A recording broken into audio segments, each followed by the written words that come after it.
ఎలా పడితే అలా తినేయటం గాదు. శ్రీ దుర్గా వాళ్ళి నల్ల కారప్పొడి ఎంత టేస్ట్ ఉంటదంటే ఫ్రెష్ లుక్ ఒస్తది మనకి. ఫ్రెష్ ఫీల్ ఒస్తది తినేటప్పుడు. చాలా చాలా టేస్టీగా ఉంటది.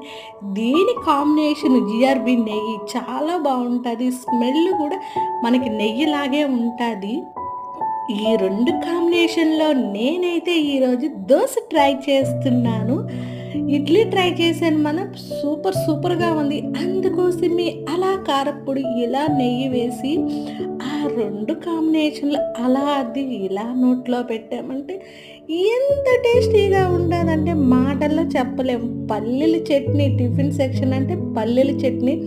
దాని వెనకాల ఏదైనా ఈ నల్ల కారం, జీఆర్‌బీ నెయ్యి, పల్లీల చట్నీ, దోసి అలా అది ఇలా నోట్లో పెడుతుంటే చాలా చాలా బాగుంది. ట్రై చేయండి. మీరు గూడా ఒకసారి